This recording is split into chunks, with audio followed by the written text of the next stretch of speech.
It's been 22 days, 22 eventful, amazing days. So much have happened, so much have changed. Sanctuary has changed. Everyone is sitting more together, snugly today, just to give us space to dance. You have this feeling of leaves in the air in the sanctuary. It was very obvious when we came in on Wednesday for prayer. It's like, leaves. But other things have changed as well.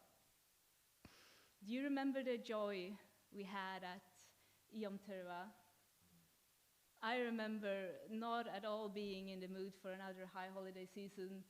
And I know a lot of you were much more holy than me, and you were already ready, and you were rearing to go. You've been ready for weeks. You just couldn't wait. But my mind was just so occupied with everything else that was going on in my life. And I was actually surprised. I felt ambushed by the joy of the day, just taking me out of the normal and putting me into the festival feeling. The worship that day was out of the world. We always have great worship, but don't you think that what we had on Yom Teruah, that this is something else? And then we had Yom Kippur, which was another experience to remember. I always find that there is this sense of camaraderie when we all come together, stand together, dressed in white, encouraging each other for the fast, and everyone is humble, and everyone is hungry and thirsty and tired, and it's just no pretense, we're just existing together. Some of us this year going out in the park and enjoying a little bit of the lovely sun we had. Some of us just sitting in the sanctuary and chatting. And then in the midst of it, there was God. And he really was there. I had this tangible feeling of God's presence, and I remember not wanting to end it. I actually couldn't make myself to finish the fast in the evening. I continued a little bit because I just needed a few more hours of that time with the Lord before normality came crushing in again. And then we had Sukkot. You probably remember that. That was just 1 week ago, and yesterday. I actually surprised myself with shedding a couple of tears of joy in the back there. The rabbi's teaching was spot on, and the food we have had this whole season, it's been a reason to rejoice in itself. It's just been amazing. And actually on Sukkot, we had a lot, but I saw people even picking up the crumbs from the table and eating because it was just so good. And now we're at the 8th day, Shemini Atzeret. What can I say about Shemini Atzeret? What is this festival about? It's not a silly question. It's actually a very good question to ask. Moshe, kindly, left us with very few instructions, saying what we should do, why we should do it, how we should do it. We know it's the conclusion of the high holidays. Literally, it means the concluding assembly celebration at the 8th day, counting from Sukkot. We know it's a Shabbat. We know we're supposed to bring a sacrifice, but more than that, we don't really have any more information. Now, even Yom Teruah, which by itself comes with very few instructions, at least it has the shofar. Yom Kippur has the atonement procedure, and then Sukkot's got the tabernacles, but Shemini Atzeret doesn't have any of those things. And if you're feeling a little bit confused about this day, you're in good company. Now, even the great Torah teachers of old, they haven't had much to say about this day. It's a bit of a mystery.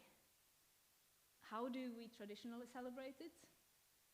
Like a tag on to Sukkot, like a bonus day of celebration. Yet everyone agrees, today is not Sukkot. No one says it is. Everyone knows Sukkot is 7 days, but yet we kind of spend some more time in the sukkah because We don't really know what else to do. Well, I'm not only here to surprise you and confuse you today. I am hopefully here to bring you some answers. There is one thread of thinking that offers a lot more satisfactory explanation to this day than what you can find in most Jewish literature. And this perspective, it can only be understood if we, instead of walking in circles around the text itself and the commandment itself, take a step back and ask ourselves, what is it actually that we are concluding with this celebration? And yes, we're concluding the high holidays, we're concluding a lot of food and a lot of parties, but what's the significance of these days? If we put them all together and look at what they represent as a whole, look at the journey that they together tell us about, the journey of Israel, the journey of each and every one of us. If we do that, something quite profound and beautiful appears. So let's do that. Let's tie this whole thing together to figure out, how does it end? It all started with God calling us into action by the sound of the trumpet, by the shofar. And Rabbi preached to us on Yom Teruah, comparing the shofar with that of an alarm clock. And I really like that comparison, because you don't always like the sound of your alarm clock. The sound of my alarm clock is very annoying,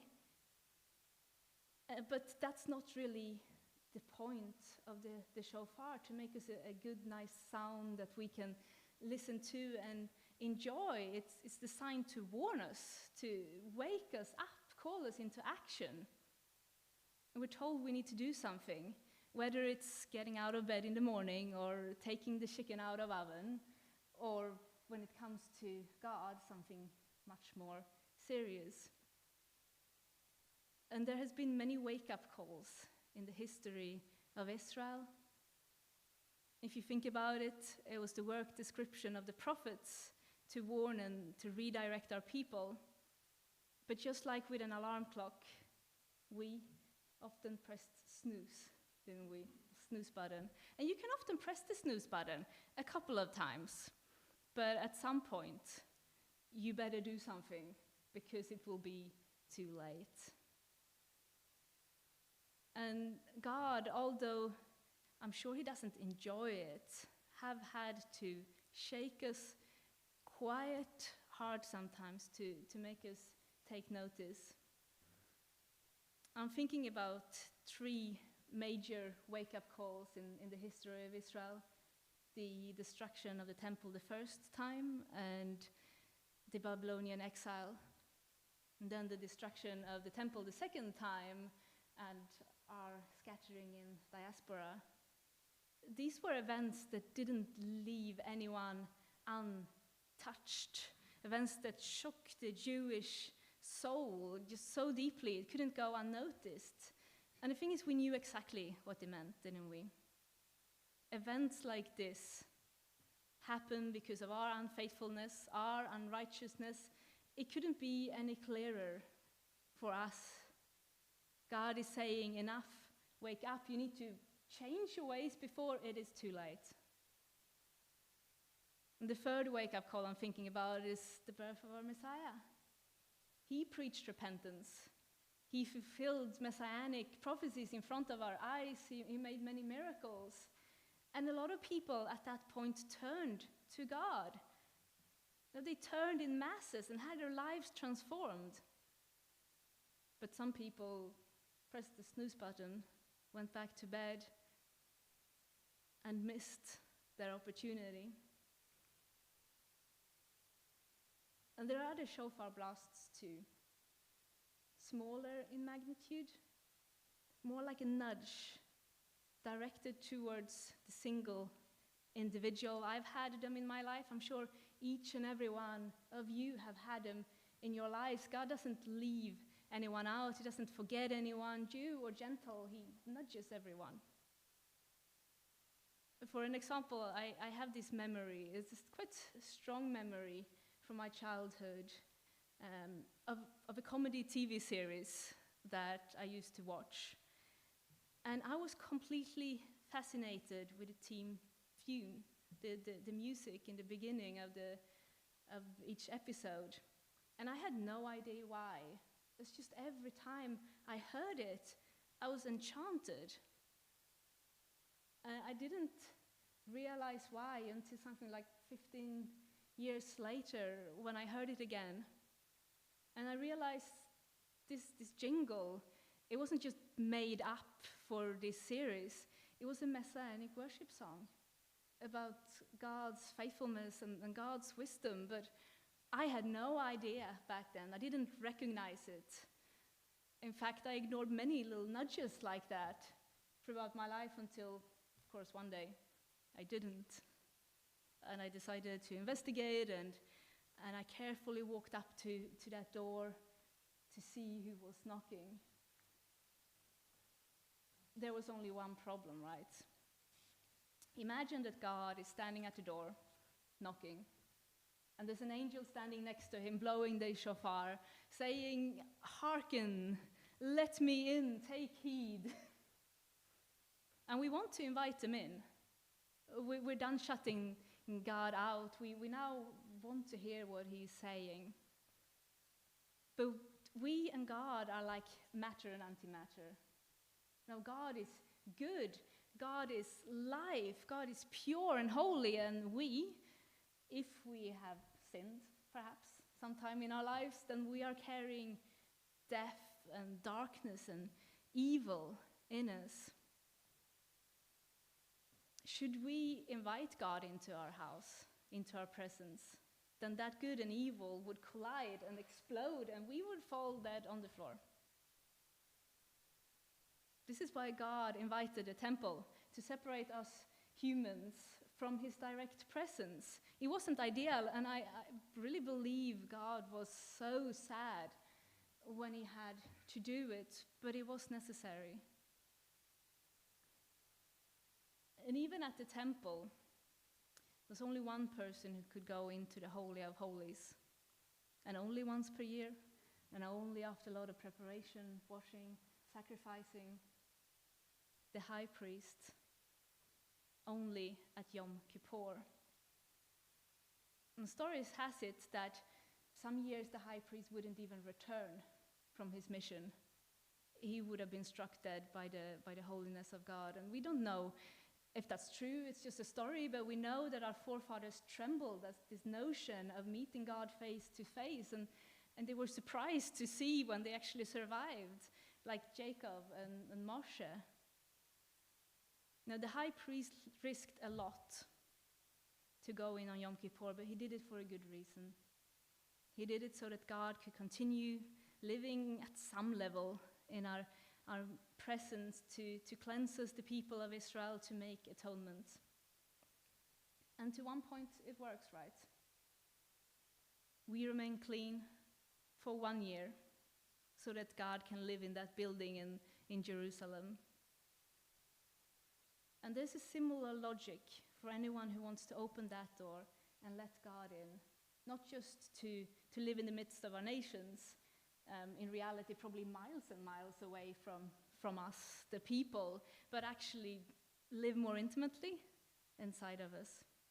There is purification needed, but an even more thorough one. There's a Yom Kippur needed for the heart. The yearly atonement for Israel comes through the blood of goats. The everlasting atonement for our hearts comes through the blood of the Messiah. And Rabbi preached on this on Yom Kippur quite technically and in much detail, and I don't want to go into the details now. You can go and listen back if you want to hear it again. I just want to say that I know it's true, because I remember the day of atonement in my life after I decided to answer that shofar blast. I'm sure a lot of you remember your Yom Kippur of the heart as well. But atonement is not the end goal, is it? We've heard God's voice, we have accepted it, and now we're living with him. And you could think that would be the end of the story. For a lot of people, it is the end of the story. We're forgiven, we have our God. What else is there to ask for? But if you stop turning the pages of the book here, if you put down your tent pegs and finish your journey, then you will miss out on Sukkot. And you really don't want to miss out on Sukkot. Now, Yom Teruah and Yom Kippur, they're very serious days. They're good, but they're serious. Sukkot is something completely different. It's about rejoicing. It's fun. It's uncomplicated. It's playful. It's really something that you do want in your life. At the festival itself, we are commanded to rejoice with the fruits of the land and the green leaves. And I want to point out to you that God at this point assumes that we have fruits on our trees, that we have green leaves to rejoice with. The festival of Sukkot itself assumes that we had rain. It assumes that the land is healthy.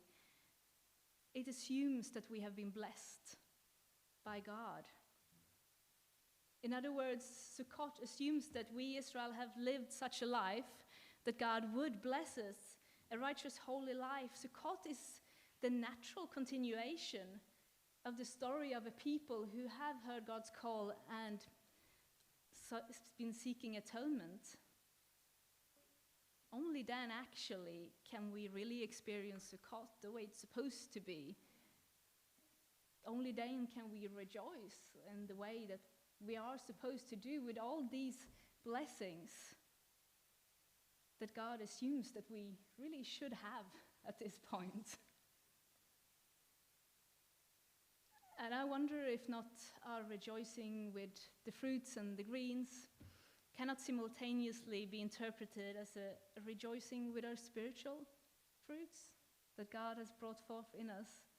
You know, living a righteous life with God, it both brings blessings on the land, plentiful harvest, but it also brings spiritual fruit, spiritual produce. We know about it: peace, love, patience, wisdom, joy. Basically, God is making us flourish like he makes the land flourish. And it brings a harvest of souls. Sukkot is a harvest festival. It occurs at the time of the second harvest, the autumn harvest in Israel. But it's also traditionally connected with a harvest of souls. A second harvest. If the first harvest of souls is that of the people of Israel, then the second harvest is that of the nations. We think this because, like Rabbi said last week, we have the prophecy of Zechariah when he describes how the survivors of the nations who used to come and fight us, they now will go up to Jerusalem during Sukkot, celebrate the festival and worship God and his Messiah, the King.